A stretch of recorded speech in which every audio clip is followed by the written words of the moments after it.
Assalamualaikum warahmatullahi wabarakatuh dan salam sejahtera untuk kita semua.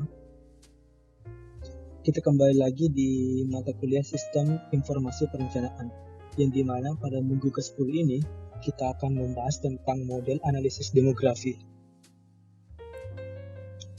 Demografi ialah ilmu kependudukan yang dimana mempelajari dinamika kependudukan manusia, meliputi ukuran, struktur, dan distribusi penduduk. Sebelum kita masuk di materi kita, saya ingin flashback dulu ke belakang, di mana pada pertemuan minggu lalu ada pertanyaan dari saudara kita, dari Ian Farul Reza, di mana dia bertanya tentang bagaimana ketika dalam pembuatan permodelan langsung menggunakan data yang ada namun tidak diolah seperti Bapak jelaskan. Masuk ke tahapan kedua, bagaimana modelnya Pak? Apakah tidak terbaca dalam GIS atau tetap terbaca namun ada ketentuan atau kaidah yang berkaitan dengan hasil analitik tersebut? Oke, di sini pertanyaan yang sangat bagus dari saudara Ian. Dia bertanya, bagaimana jika ada data yang tidak diolah namun kita mau masukkan dalam model? Di sini saya ambil sebuah contoh, di mana contoh yang saya ambil ialah jalan primer. Jalan primer ini sebenarnya ialah model untuk mengkelaskan jalan dan mendigitasi jalan, di mana pada tahap proses penyusunan modelnya ialah ada proses tipologi di sana, atau misalnya ada pembuatan titik 1, titik 2 yang dimana akan menjadi sebuah garis, yang dimana juga biasa kita sebut dengan digitasi dengan tipologi garis. Jadi sebenarnya jalan primer ini adalah model, namun seperti pertanyaan Ian tadi, bagaimana jika datanya langsung jadi dia bukan berarti masuk dalam model, akan tetapi dia masuknya data sekunder. Data sekundernya berupa jalan, meskipun dia adalah pada pembuatan jalan primer ada model di dalamnya, namun dia adalah data sekunder. Kenapa? Karena kita tidak olah dan proses pengolahannya tidak masuk dalam model yang kita susun. Mungkin seperti itu. Oke, kita masuk di materi kita. Metode perkuliahan pada minggu ke-10 ini saya bagi dalam 3 metode. Yang pertama ialah penjelasan model simbolik sistem informasi demografi. Kemudian kita lampirkan tutorial, yang dimana tutorial ini merupakan tutorial pembuatan dan pemasukan model simbolik ke software GIS. Selanjutnya ialah penjelasan materi secara deskriptif melalui narasi dan audio. Di sini saya akan memperlihatkan tutorial bagaimana cara untuk memasukkan data dari data demografi yang berupa data tabular menjadi data spasial. Nantinya saya akan membagikan SHP yang dimana isinya sudah saya buatkan atribut di dalamnya. Jadi kalian nanti tinggal isi atau masukkan data yang berada pada data demografi yang berupa data tabular menjadi data spasial.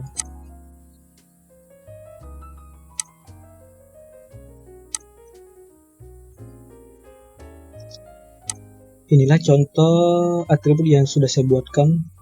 Di situ isinya ada jumlah penduduk, kemudian ada migrasi, kemudian ada proyeksi, rasio, dan nantinya kalian akan coba untuk memasukkan sendiri. Di sini saya coba untuk memperlihatkan kalian cara untuk memasukkan data tabular ini menjadi data spasial.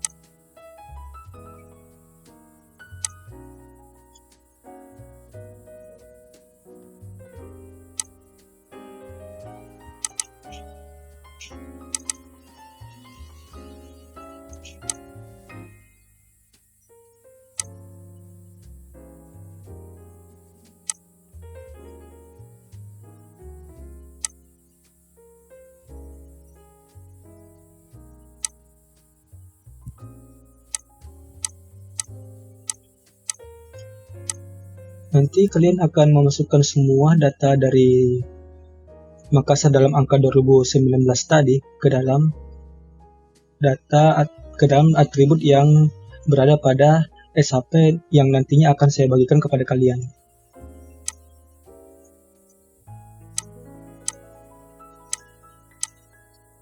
Di sini saya nanti akan tunjukkan bagaimana hasil jika kalian sudah memasukkan data tabular tadi ke dalam atribut SHP. Di sini saya sudah memasukkan semuanya.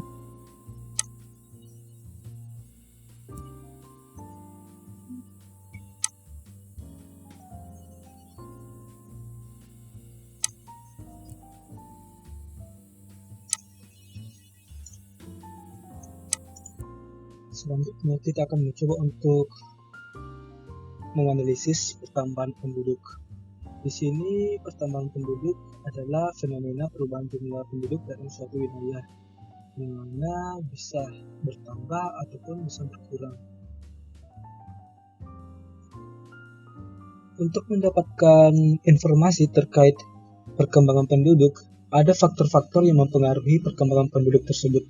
Yang pertama ialah faktor kelahiran, kemudian ada faktor kematian, dan selanjutnya ialah faktor migrasi. Faktor kelahiran ini merupakan faktor yang memberikan penambahan jumlah penduduk, sedangkan kematian yang memberikan atau mendorong penurunan jumlah penduduk. Sedangkan migrasi, jika migrasi masuk lebih besar dibanding migrasi yang keluar, maka jumlah penduduk akan bertambah. Sebaliknya, jika migrasi orang keluar dari suatu wilayah itu lebih besar dibanding orang yang masuk, maka migrasinya itu akan mengurangi jumlah penduduk. Di sini kita lihat ada model simbolik pertambahan penduduk, di mana untuk model simbolik ini terbagi dua. Yang pertama ialah model simbolik pertambahan penduduk untuk alami, sedangkan model simbolik pertambahan penduduk untuk penduduk total. Untuk model pertambahan penduduk alami, yang data atau variabel yang dibutuhkan cuma dua. Yang pertama ialah kelahiran, kemudian jumlah kematian. Sedangkan untuk pertambahan penduduk total yang dibutuhkan ialah ada 4 variabel: kelahiran, jumlah kematian, imigran masuk, dan imigran keluar. Namun seringkali variabel-variabel yang berada pada model simbolik pertambahan penduduk ini sangatlah minim tersedia di data-data BPS atau data demografi yang tersedia. Misalnya,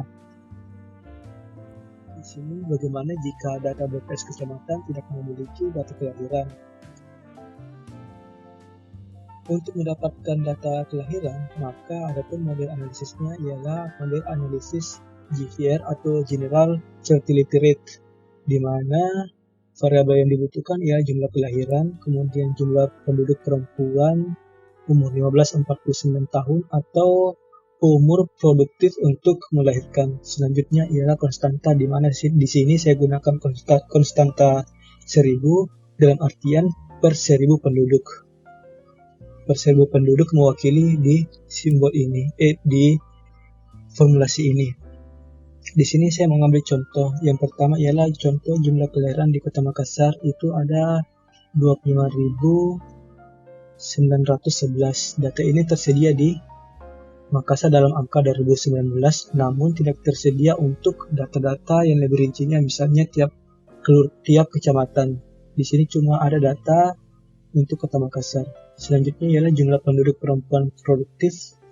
Untuk di Kota Makassar itu ada 459.003 orang. Kemudian diformulasikan, hasilnya ialah terdapat 56 kelahiran di setiap 1000 wanita produktif. Selanjutnya ialah bagaimana jika data BPS kecamatan tidak memiliki data kelahiran dan data jumlah penduduk perempuan umur produktif. Misalnya yang ada cuma data jumlah penduduk menurut jenis kelamin, tetapi ternyata di BPS-nya, data BPS-nya itu tidak menyediakan jumlah penduduk per range dari umurnya. Nah, di sini juga menjadi masalah. Maka model yang bisa digunakan ialah model CBR, yaitu Crowd Growth Rate. Kemudian variabel yang dibutuhkan ialah jumlah kelahiran, kemudian jumlah penduduk pertengahan tahun, kemudian konstanta. Di mana jumlah penduduk pertengahan tahun ini kita akan menggunakan data tahun 2018 dengan data 2017. Di sini saya sudah mengambil contoh di mana ternyata dari hasil formulasi kemudian data yang saya masukkan dari sumber data Makassar dalam angka 2019, hasilnya ialah terdapat 17 kelahiran setiap 1000 penduduk. Di sini saya akan mencoba untuk memperlihatkan kalian tutorial untuk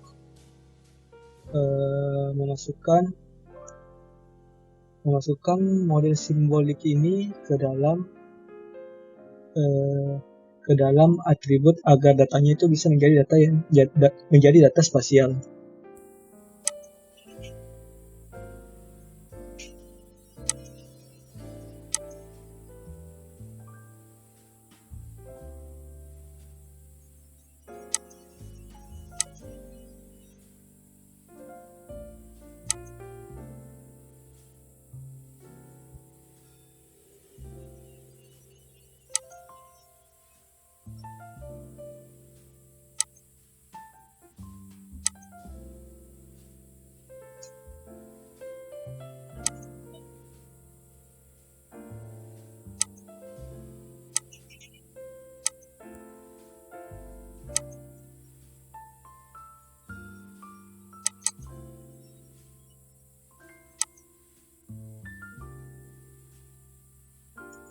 Di sini pertama ialah kita bagi jumlah penduduk tiap kecamatan dibagi 1000. 1000 ini konstanta atau karena tadi pada rumusnya itu kita menggunakan konstanta 1000. Selanjutnya kita memasukkan di sini hasil dari konstanta tadi ialah 17 kelahiran setiap 1000. Jadi kita masukkan di sini 17.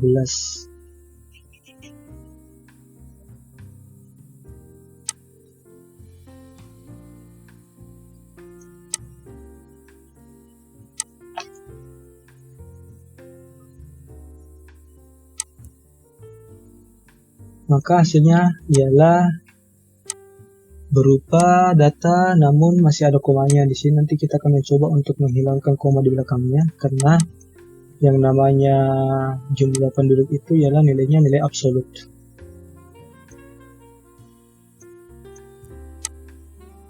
Atau nilai bulat.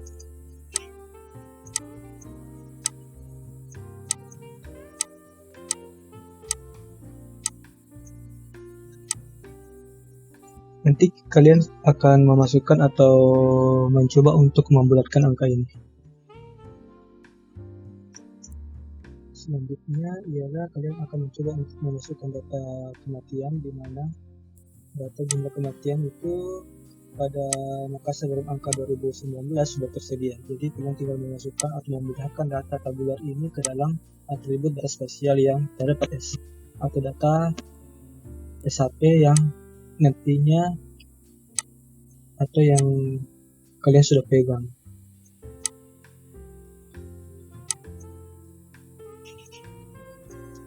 Di sini data yang saya sudah masukkan.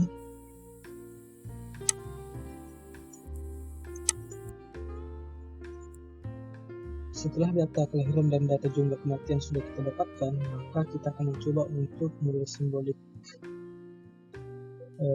pertambahan penduduk alami. Di sini kita nggak menggunakan atau nggak akan memodelkan penduduk total karena kita nggak memiliki data imigran masuk dan imigran keluar.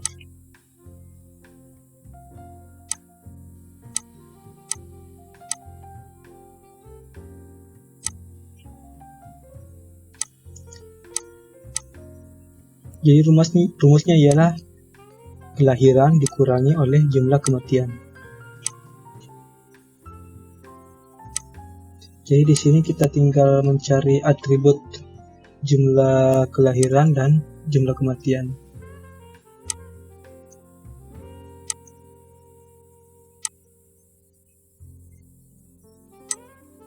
Di sini jumlah kelahiran nanti kita kurangi dengan jumlah kematian.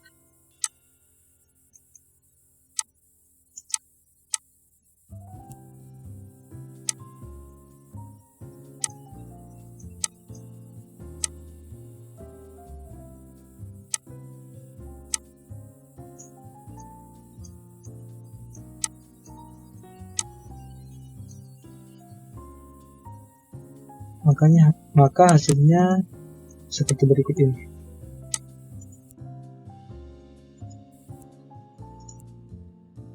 Di sini saya mencoba untuk memperlihatkan kasus baru di mana jika ada yang menginginkan atau ingin mengetahui jumlah migrasi, tetapi jika data kita tidak ada bagaimana? Nah, di sini saya akan memberikan contoh simboliknya, ialah kita tinggal menggunakan rumus pertambahan penduduk total di mana nanti datanya kita inverse. Data imigran masuk dan keluar ini kita inverse ke kiri, sedangkan data pertambahan penduduk kita inverse ke kanan. Maka hasilnya seperti ini. Mengapa demikian? Karena pertambahan penduduk ini kita dapat mengetahui datanya dengan mengurangi data akhir dengan data awal. Di sini saya mencontohkan mengurangi penduduk Makassar 2018 dan 2017 untuk mengetahui pertambahan penduduk total.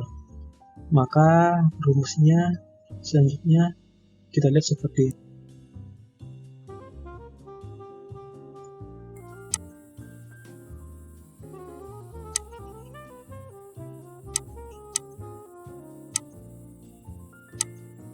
Ini data yang kita inverse, di mana data yang tadi itu adalah merupakan data migrasi.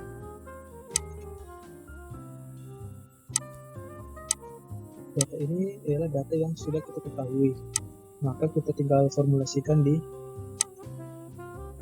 JS dan di SAP yang telah kita pegang masing-masing.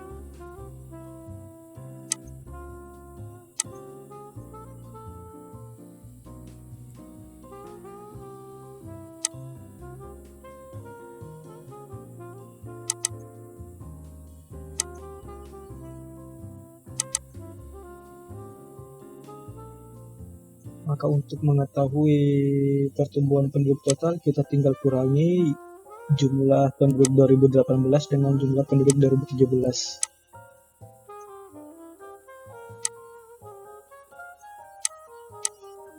Kemudian kita memasukkan data kelahiran dan jumlah kematian yang telah tadi kita buat. Maka jumlah migrasi atau pergerakan penduduk, perpindahan penduduk bisa kita dapatkan.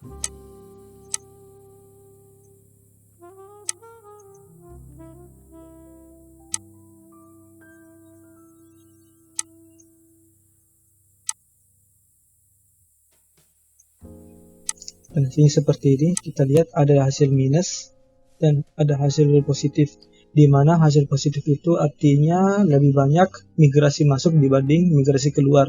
Sedangkan di sini ada data minus. Ada data minus misalnya yang ini. Dalam artian pada daerah tersebut banyak orang yang memilih keluar dari daerah tersebut atau migrasi ke wilayah sekitar daerah tersebut. Maka setelah tadi kita mengetahui bagaimana cara untuk mendapatkan pertambahan penduduk alami, kemudian muncul pertanyaan baru. Sebenarnya fungsi untuk keduanya apa? Dan bisa digunakan untuk apa? Maka untuk menjawab pertanyaan ini, kapan dan untuk apakah fungsi keduanya, di sini saya sudah membuatkan jawabannya, ialah yang pertama, pertambahan penduduk alami atau PA berkaitan erat dengan tingkat kesehatan masyarakat, di mana jika kematian lebih rendah dibandingkan kelahiran, maka kita dapat mengetahui bahwa kesehatan dan tingkat kesehatan di wilayah tersebut baik. Sedangkan untuk pertambahan penduduk total berkaitan erat dengan perekonomian wilayah, dikarenakan jika migrasi masuk pada wilayah tersebut lebih banyak dibanding migrasi keluar, dalam artian perekonomian wilayah yang migrasinya lebih banyak atau migrasi masuknya lebih banyak itu meningkat pesat. Kemudian adapun model simbolik selanjutnya, model simbolik demografi yang akan kita pelajari ialah kepadatan penduduk, di mana kepadatan penduduk adalah jumlah penduduk per satuan unit wilayah. Di sini fleksibel ya, bisa menggunakan hektar are atau bisa menggunakan meter persegi atau bisa menggunakan kilometer persegi. Akan tetapi standar yang sering digunakan dalam demografi, data-data demografi ialah kilometer persegi. Adapun model simboliknya ialah kepadatan penduduk, jumlah penduduk suatu wilayah dibagi luas wilayah. Adapun untuk proses spasialisasi dari data ini dapat kalian lihat pada di sini. Kalian tinggal memasukkan angka karena memasukkan formulasinya karena kita sudah memiliki data dari jumlah penduduk dan luas wilayah. Di sini saya akan mencoba untuk mengubah karena data saya di sini merupakan data hektar. Saya akan mencoba untuk mengubahnya ke dalam data kilometer persegi.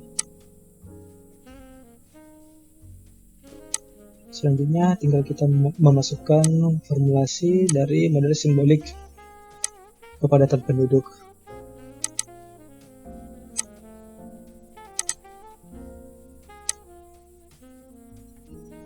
Dan hasilnya seperti ini.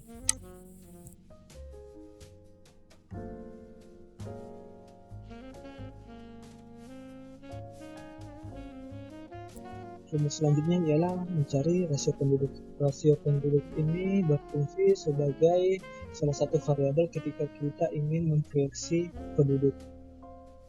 Di sini kita lihat rumusnya, variabel yang dibutuhkan pertama penduduk pada tahun PT atau tahun data ter-up to date, kemudian penduduk pada tahun awal atau data yang paling lama atau data yang paling tempo dulu.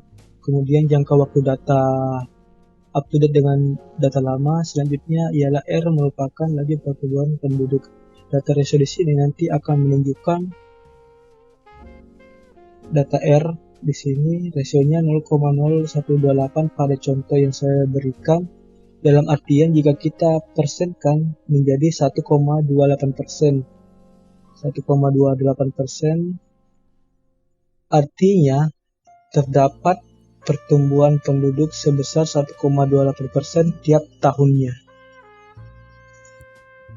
Adapun untuk proses spasialisasinya atau spasialisasi dan memasukkan formula dari mencari rasio penduduk ini dapat kita lihat pada tutorial berikut ini.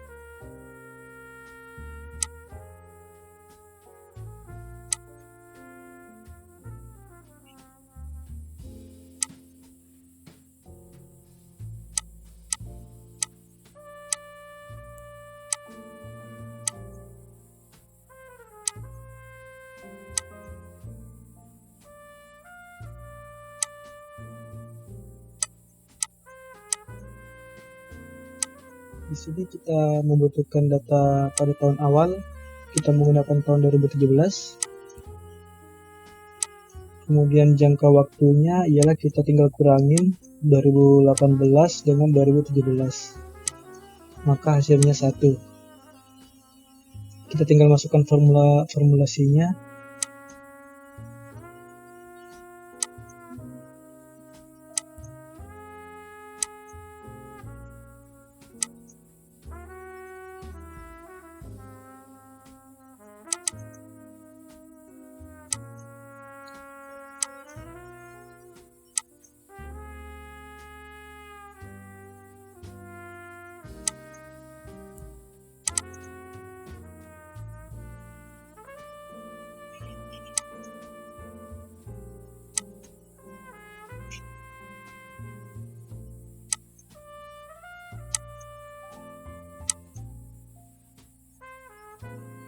Di sini perlu kita ketahui bahwa untuk memasukkan simbol atau formula pangkat pada field calculator di ArcGIS ialah kita menggunakan angka ini atau simbol ini. Ini apa sih, kutip atas bukan ya? Segitiga atas pokoknya. simbol ketika kita ingin membuat emoticon senyum nggak jelas gitu.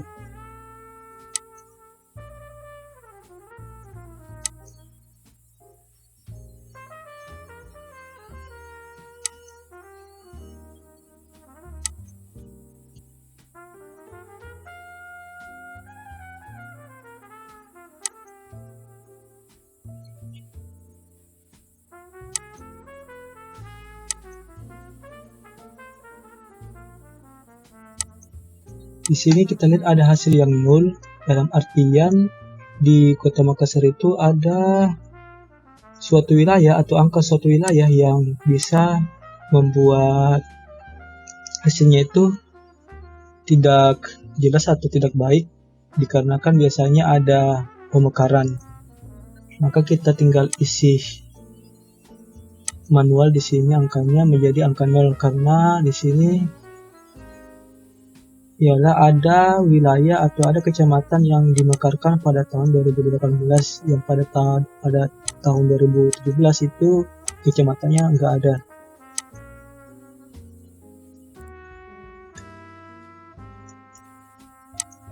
Selanjutnya ialah proyeksi penduduk. Proyeksi penduduk bukan merupakan ramalan jumlah penduduk masa mendatang, namun suatu perhitungan ilmiah yang didasarkan pada asumsi dan variabel tertentu.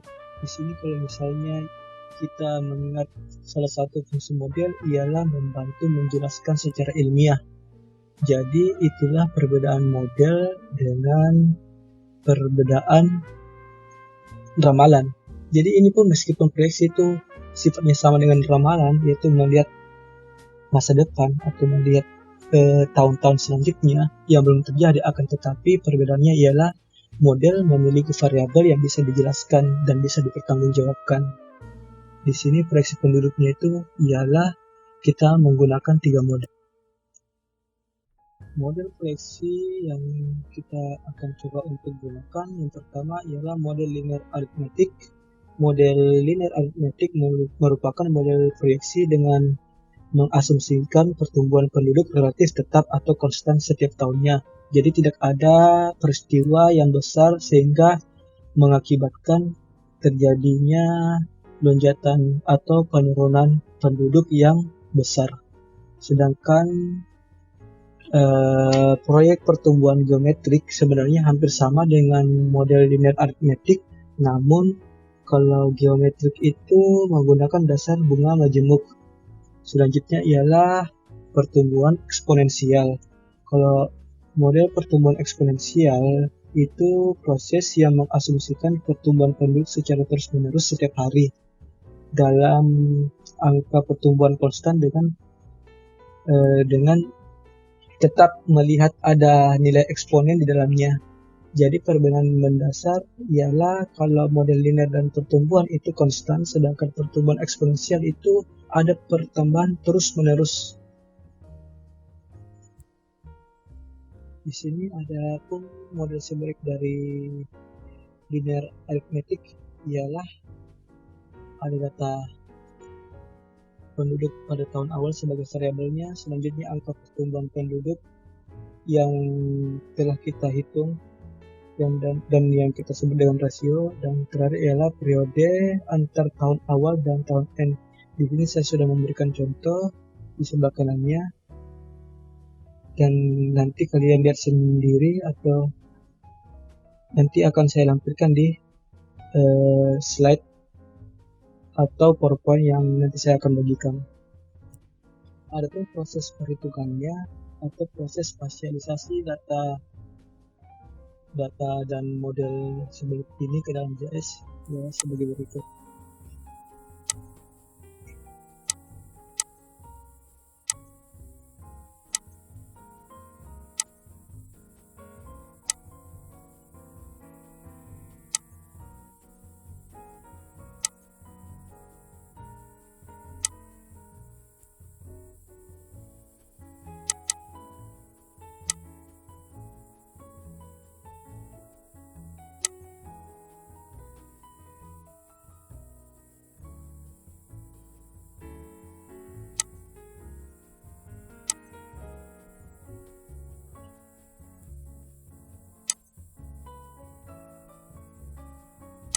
Selanjutnya kita memasukkan angka pertumbuhan penduduk atau rasio yang sebelumnya kita hitung, tinggal kita masukkan atribut rasio. Selanjutnya ialah kita tinggal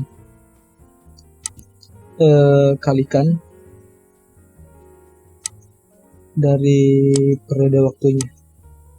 Periode waktunya di sini saya gunakan karena saya ingin memproyeksi ke tahun 2025, maka tinggal kurangi 2025 dikurangi 2018, maka hasilnya ialah 7.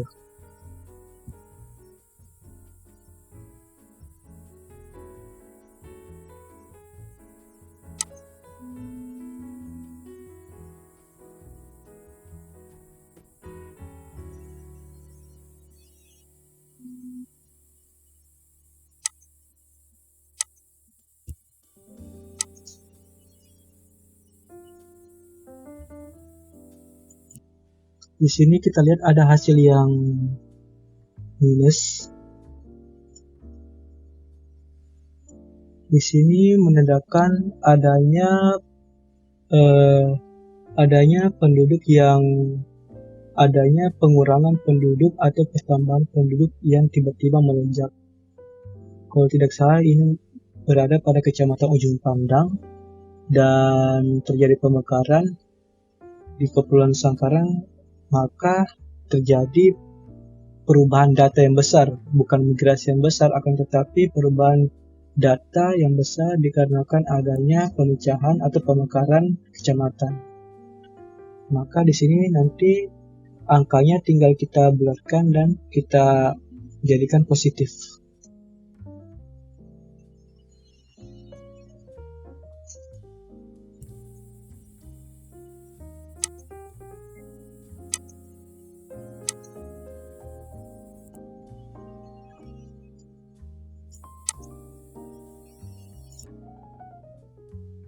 Setelah kita dapatkan data dari angka formulasi yang kita masukkan, kita jadikan bilangan bulat di sini.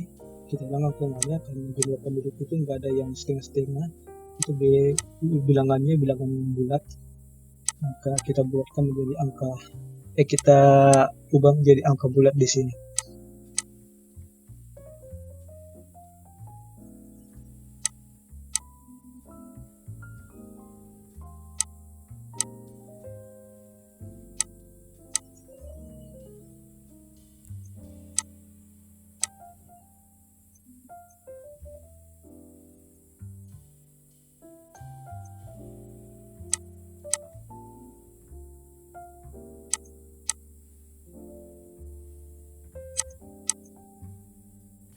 Di sini kita normalkan, kita jadikan hilangkan minusnya, tetap dijadikan angka positif.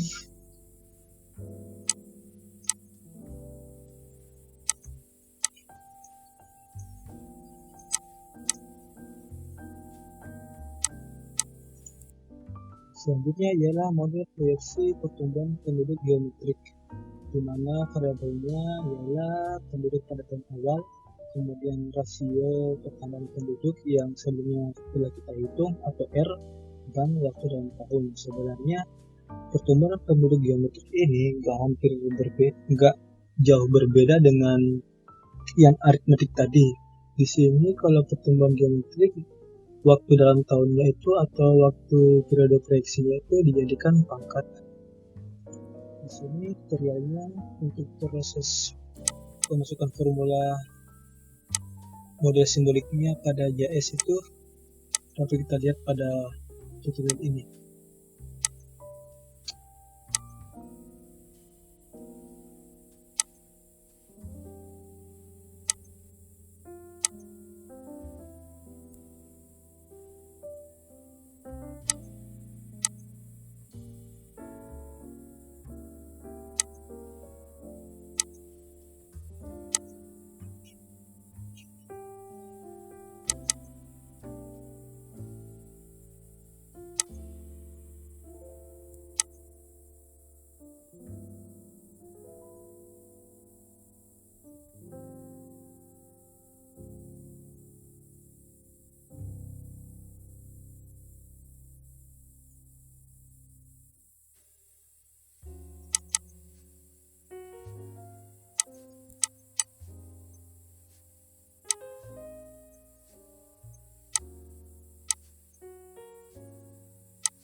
Ingat untuk menuliskan pangkat pada JS itu simbolnya seperti ini. Atau Ctrl 6.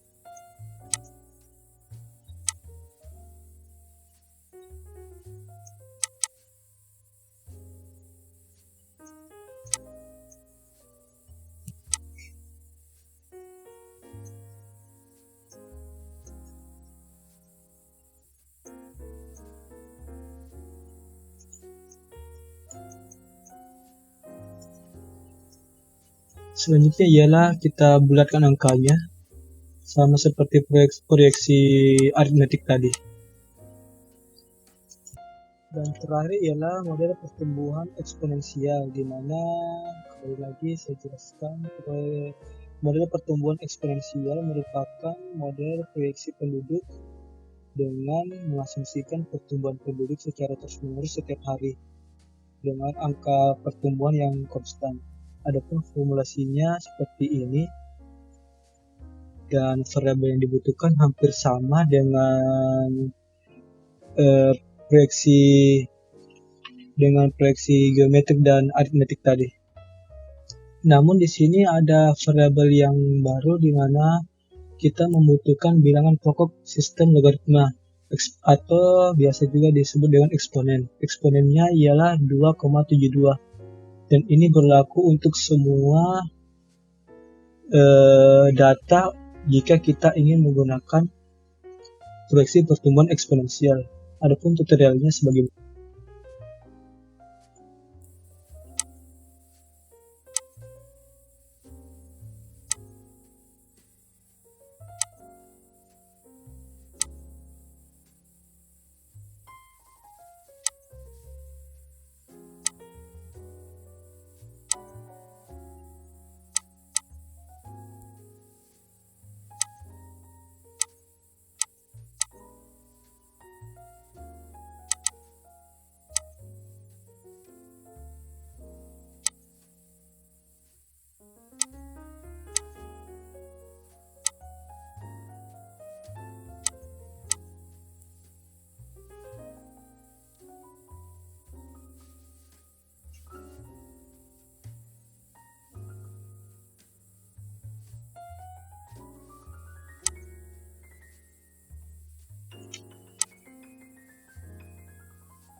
Maka selanjutnya nanti kalian akan bulatkan angka ini sama dengan hasil dari proyeksi pemodelan yang sebelumnya, yaitu aritmetik dan geometrik.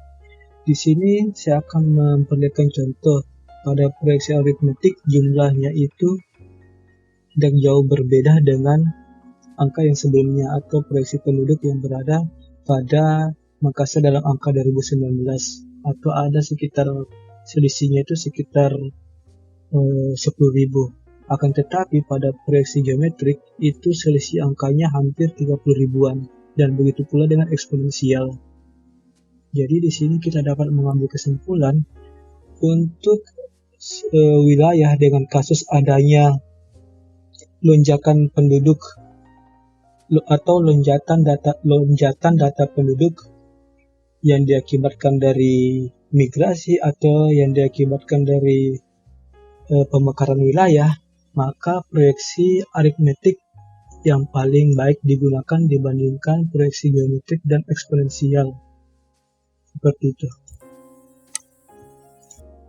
Dan yang terakhir ialah tugas untuk kalian semua, di mana nanti tugasnya kalian tinggal mengisi atribut pada SHP yang telah diberikan atau yang telah saya bagikan, di mana pilih salah satu model proyeksi, apakah itu aritmetik atau geometrik atau eksponensial dan jadikan peta JPEG.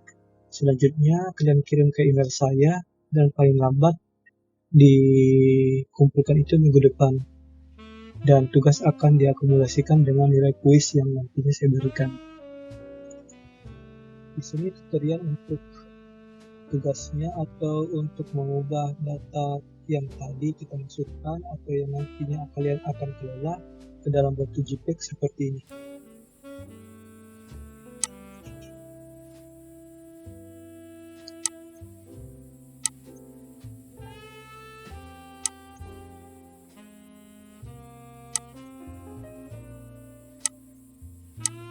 Misalnya di sini saya menggunakan proyeksi tahun 2025 untuk model proyeksi aritmetik.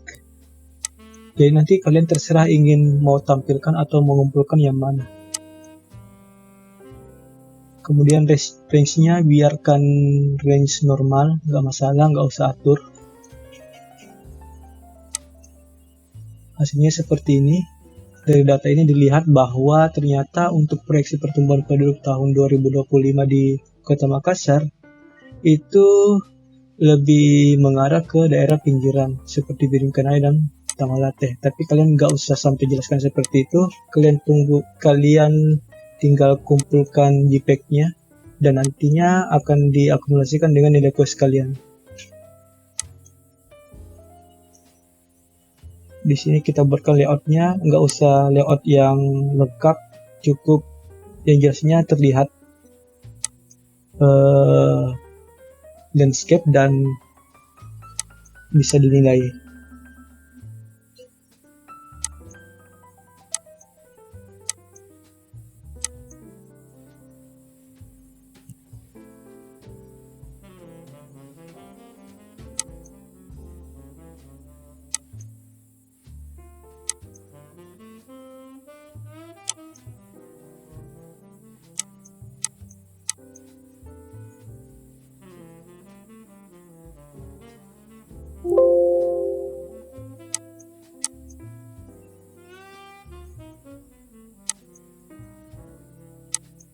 Di sini legenda yang kalian masukkan cukup legenda dari pertambahan penduduk yang kalian gunakan tadi atau proyeksi penduduk yang kalian gunakan. Nggak usah pakai legenda lainnya karena yang saya ingin lihat apakah kalian bisa untuk memproyeksikan data demografis secara spasial atau tidak.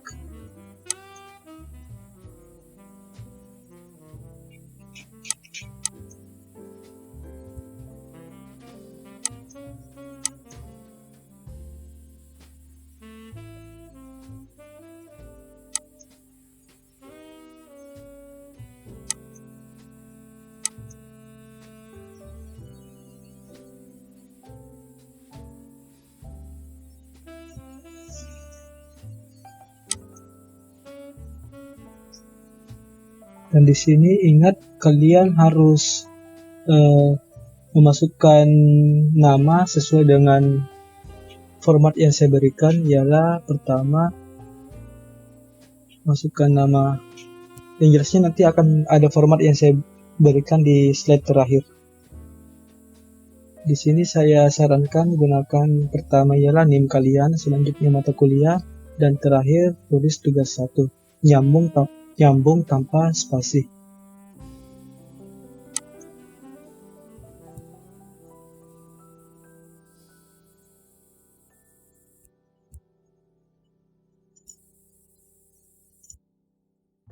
Jadi nanti tugasnya itu dikirim ke email saya, yaitu emilsalingbasri@gmail.com.